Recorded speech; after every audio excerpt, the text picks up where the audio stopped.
Hello, everyone. Welcome along. It's Valentine's Day. Happy Valentine's to you. And it's also Wednesday, which means it's our last betting weekly game bet match of the week. And, so there's a million people I'd like to spend Valentine's Day with. And Are there? out of them million people, there's a million and one person I want to spend Valentine's Day. And it's my friend, this senior handicapper for Because We're In, it's Sean Calvert. Happy Valentine's Day, sir. You must have sack loads of cards.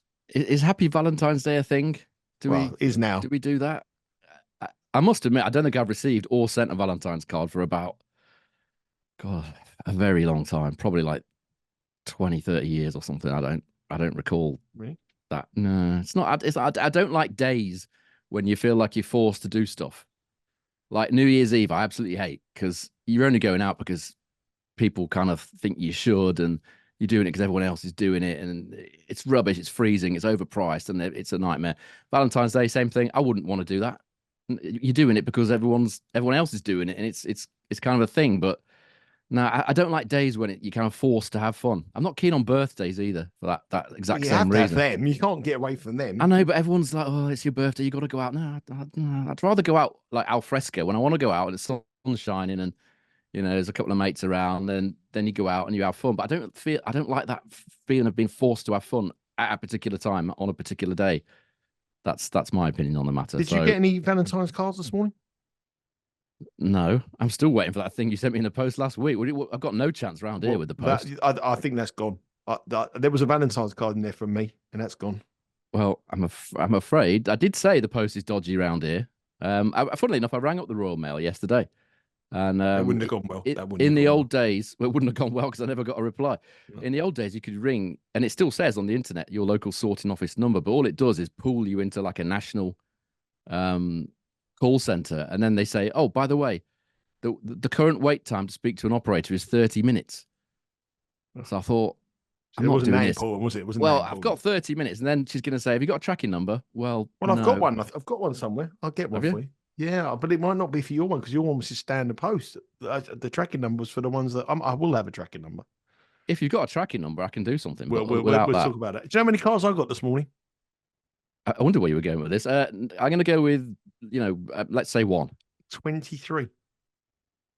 Valentine's cards. 23 Valentine's cards I got this morning. Would have been a lot more, but the security cards were very, very fast in the WH Smith. So I was in this one. But there you go. But they have security in WH Smiths now. They do around here. Well, this is South London, mate. we have security. We've got a good postal system, but we need security guards in WH Smiths. Well, if you're American, I didn't get anything. I think I got something from Specsavers, but I don't think that's to do with Valentine's. Well, so you rushed to the door to get. I didn't rush to the door. No, I don't think I've rushed to the door in many years. The postman doesn't come. He comes when he feels like it. It must be like once a year. Oh, the postman's here. He's not happy, our postman either. We used to have quite a good guy, but this current guy he's not the best. He's probably lost it. I don't know what's going on. Well, anyway, hopefully we'll find that, and hopefully if you want to send the love to Sean, send the love free today, and then myself as well. Anyway, every day's Valentine's Day in the Seeley household, so don't really have to celebrate it. Oh yeah, Barry White's on, Marvin Gaye's on. Ooh yeah, really? No. Anyway, let's move on. We've got 3 matches to talk about on this final day. This final podcast of the week, actually. It's betting weekly game bet match, as you say. And the first time this week, we're going to go to Buenos Aires. It's a tournament which has sort of gone under the radar. But let's start across in America, where we have Delray Beach and conditions there, windy, bit dusty. We've spoken about a player that we think is probably under a little bit of pressure, and he's not playing very well, is Francis Tiafoe. And the first match we're going to talk about is that match between Francis Tiafoe and Radu Albot. And Albot is a former winner here, isn't he? Yeah, he's won this tournament before. Tiafoe does lead the head-to-head, though, 2-0. Long time ago, 2015 and 2017. Back in those days, we were getting sackloads of Valentine's cards. So irrelevant. I'm not sure I was, but okay. But I don't think I've ever had sackloads of Valentine's. But Francis Tiafoe is a heavy favourite at -375. Albot is +280. The spread here is 4.5. Tiafoe +114, giving up a monstrous 4.5 here. Albert's -148, and the total here is 21.5 with over -117, under -108. This match starts at 11 a.m. Eastern time on Thursday. Well, the order of play starts at 11 a.m. Eastern time on Thursday. Tiafoe not playing well. We've mentioned him quite regularly on this podcast in the last few weeks. Is that he got beat by Giron in Dallas in the quarterfinal. This is his first match here in Delray Beach. Albot has come through 2 qualifying matches and he beat our pick Zhang in a topsy-turvy round 1 match. So this looks a tricky opener for a player that's struggling for confidence in Francis Tiafoe. Yeah, I didn't like this. I didn't like it when Zhang drew Albot as the qualifier. It's always difficult when, we do the show on a Sunday. It's a lot of qualifiers have yet to be, qualifying hasn't finished and they've yet to be put in the draw, haven't they? When he got Albot, I thought, I could do without that really, because Radu Albot he just absolutely loves playing at this tournament. And it's quite possible, I think, tonight or tomorrow night, we might see an upset. Even last year when he was ranked outside the top 100, I think he was 119th in the world. Radu Albot last year, he absolutely destroyed Tommy Paul and made the semi-finals. And his overall, he lost, I think, in 3 sets in the end to Kekmanovic to make the final. His overall record in Delray Beach is great. He's won 11 of his last 13 matches here in the main draw and qualifiers. And his service points won and return points won total is 102. His service hold and break total is 105. So this is a guy, he mentioned a few days ago, actually, how much he loves playing. It's he didn't really need to say it's obvious. He's at the end of his career now. But, certain players just love certain tournaments, don't they? And Radu Albot just absolutely loves playing here. I mean, Tiafoe's got a pretty decent record here as well. He's another former champion. I think he won it back in 2018. I think he won it the year before Albot. It's quite a few years ago. Very similar record in terms of stats. His service points won and return points won total is 103, and his service hold and break total is 106. So 2 guys here have got very, very similar records at this particular tournament. But this is about Tiafoe, as well as the fact that Radu Albot is going to be 100% motivated for this. I said the other day his record since the US Open is poor, and the updated stats on that since he lost to Shelton last US Open, 6 wins, 9 defeats. Tiafoe, it's a 40% win rate, and a service points won and return points won total of 96. He was eased aside extremely comfortably with little resistance by Marcos Giron, as you said a few days ago in Dallas. And the stats that he's produced, since the US Open have been way, way down, at least 10 points, I would say, down on what he's produced before and what we know he's capable of on his best form. So I think we have to take Albot in some way here. The bet that I've chosen is for Albot plus 1.5 sets on the set handicap. That's a minus 102 minus 102, 1.98 chance of Bet Rivers. Yep, there's 29 different markets available on the Bet Rivers website for this match and all the other matches. And remember, if you do place a wager, you can bet live and watch live. If you have a live stream this match on your home device, whichever one you choose. So Tiafoe, a very, very uneasy favourite, minus 375. We're not going to have the high conviction to take Albert at plus 280 on the money line, but certainly it's an option. If you're braver, I wouldn't put people off that. This is just a slightly safer option. It's difficult to see Tiafoe, unless he plays his absolute best stuff. Tiafoe comes in, plays his A game, wipes him out in a couple of sets. That's possible, but it doesn't seem that likely than what we've seen from him recently. We've mentioned about Tiafoe many times before on this show over the years about he's a high profile player. So when he plays at New York and the crowd get behind him and he's pumped, I just don't think he's going to be that pumped here. The conditions might be a bit testing for him, Albot. Yeah, and as you say, great record. It's going to be a tricky little match. It is, because he's coming from indoors as well, to this very blustery outdoor hardcourt, very, very different conditions. I know he's had a few days to prepare, but an opening match against an expert at the tournament, a guy who's super comfortable with the conditions, it just, all of it adds up to what is likely to be a tricky test for Tiafoe. He might pass it, but I certainly wouldn't back him on the money line at that price, that's for sure. Yep. So a little bit of a question mark against Francis Tiafoe tomorrow in Delray Beach at 11 a.m. Eastern time.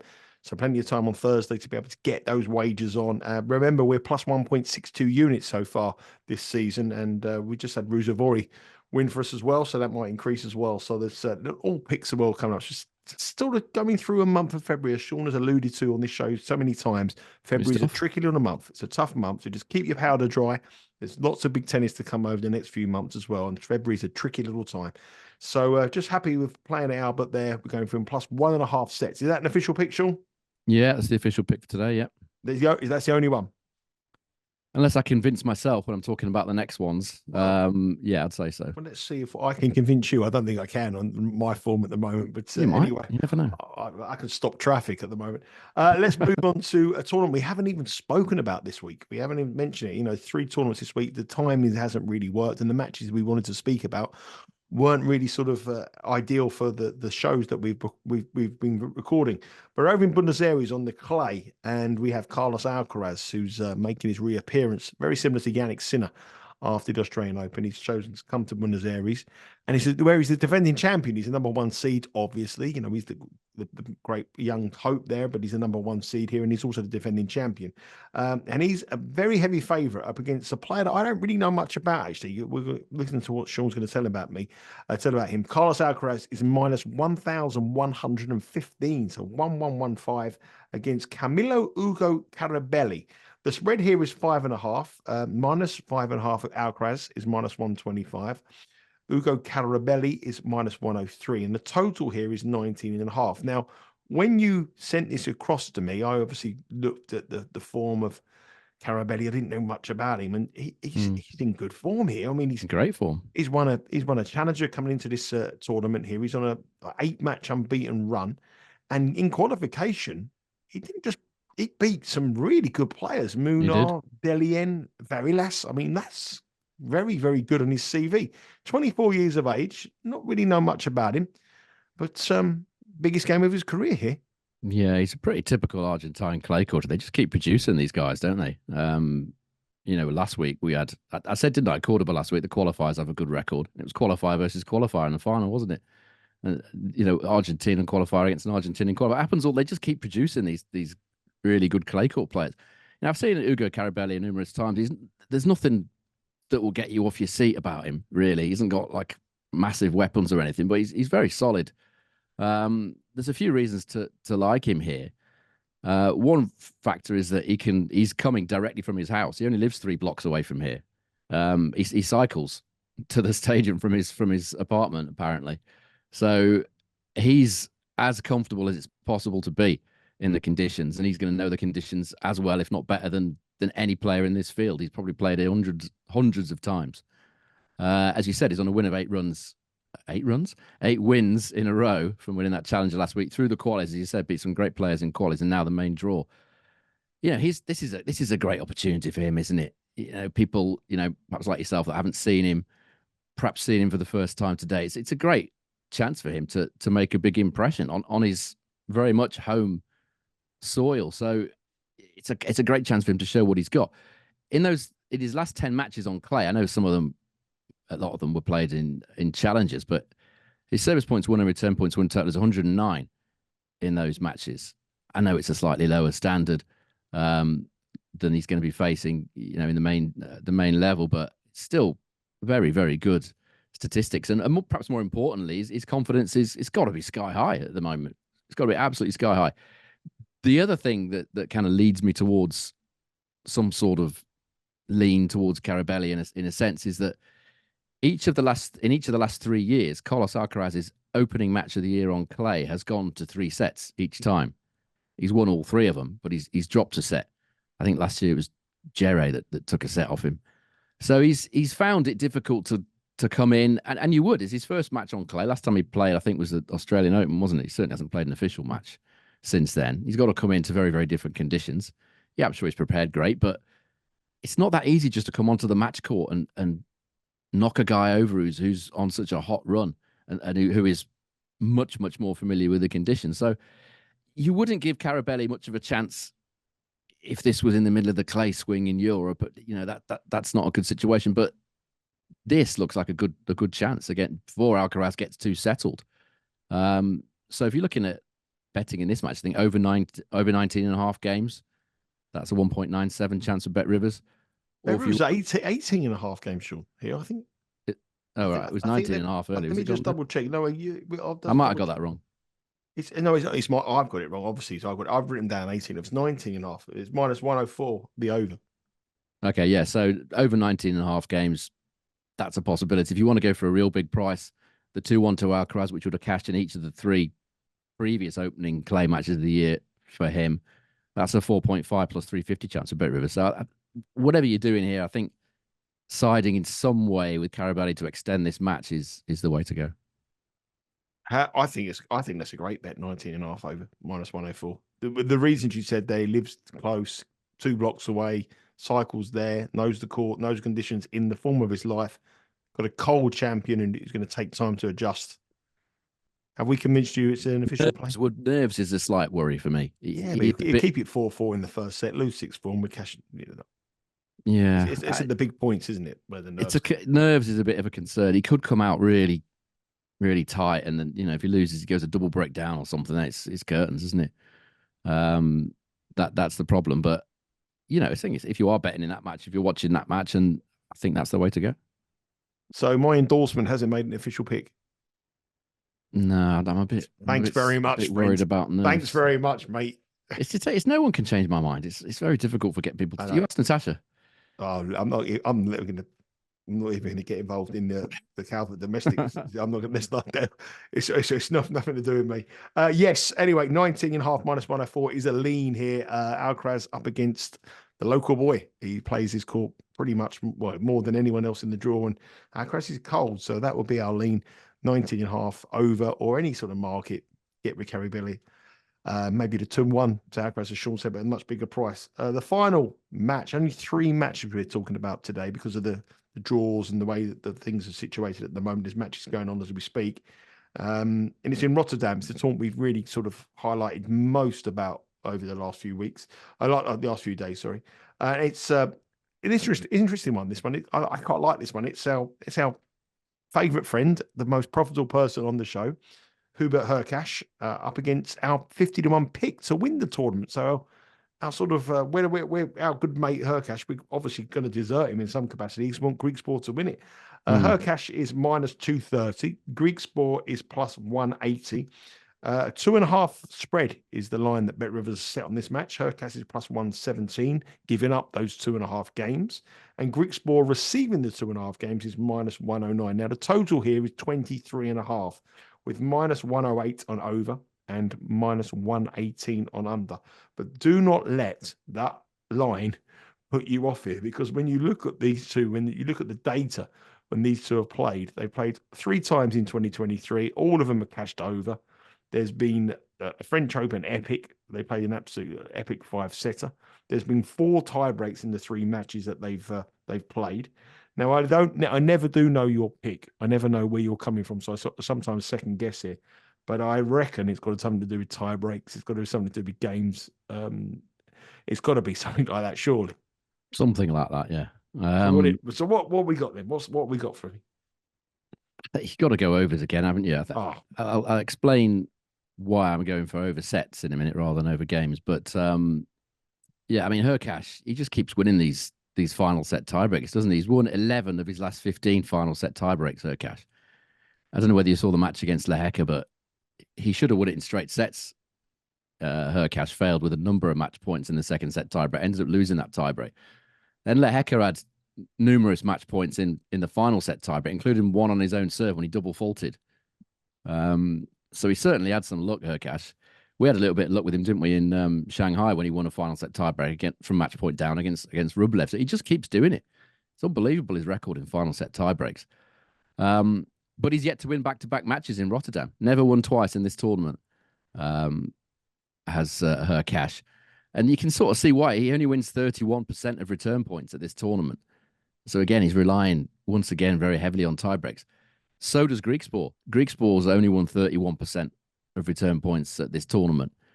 If we look at their head-to-head, which you mentioned, very serve-dominated. Hurkacz has held serve 93% of the time, and one of those is a 5-setter on clay. Griekspoor's held serve 87% of the time.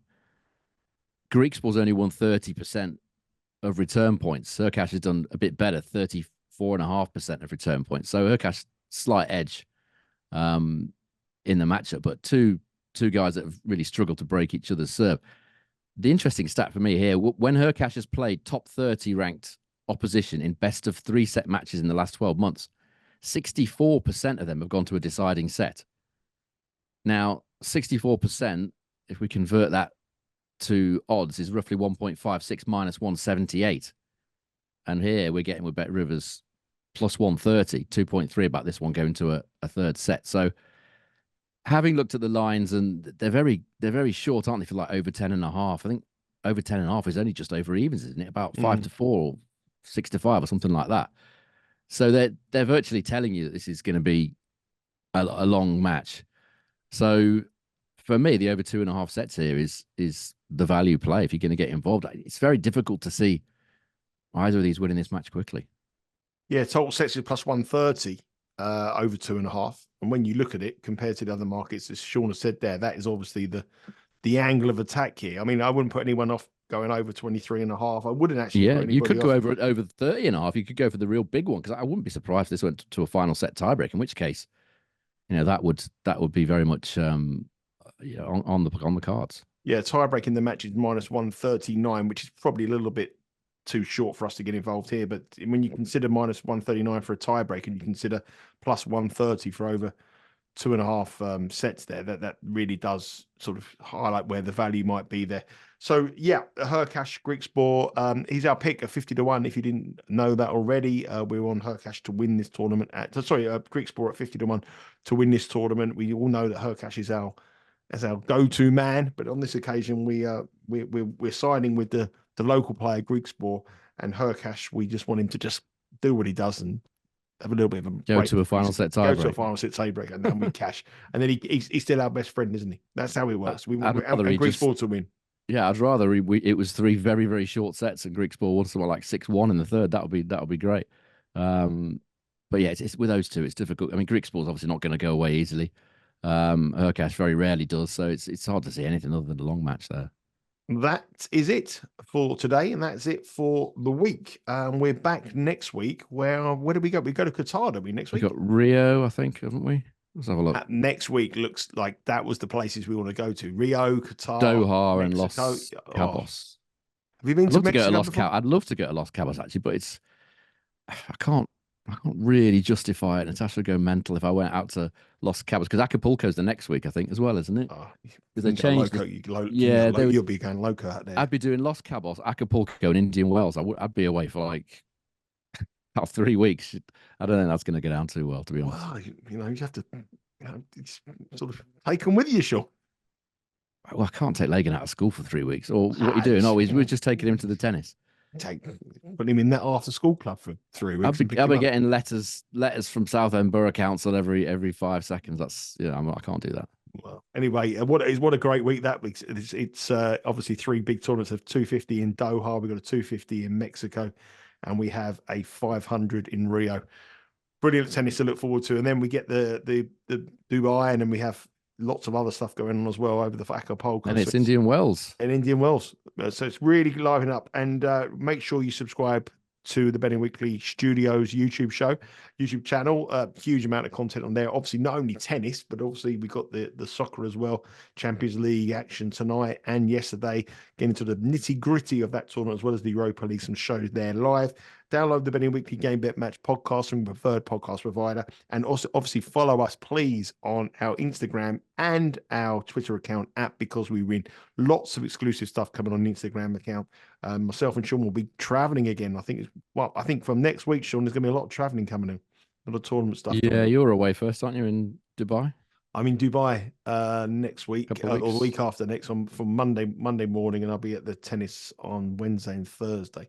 And then you're away. I'll be Indian Wells, yeah. Indian Wells. So lots of content to look forward to. Lots of stuff will be live. We'll be giving you some insights while we're at court as well. So there's the action for today. Just the one official pick. We couldn't persuade Sean to have another pick on the Alcaraz match, but it's tempting. But I've done this before in February. You end up having too many bets, and it just gets a bit chaotic. And if it doesn't go your way, you're in big trouble. Well, we're just the one, and that doesn't matter. It's a good one. It's Albot against Tiafoe. We're going to go for, what was it? Sorry, plus 1.5 sets. Albot plus 1.5 sets. 1.97. Plus 1.5 sets for Albot to win against Tiafoe. That's it for the week. Thanks very much for joining. Thanks very much for subscribing. Really appreciate all your comments. Make sure you keep them comments coming in. Questions you have for myself or Sean, you can leave them on the messages below this video. And we'll be back next week on Sunday when we break down the outright markets or the tournament futures on the 3 big events that we spoke about there. Take care. All the best.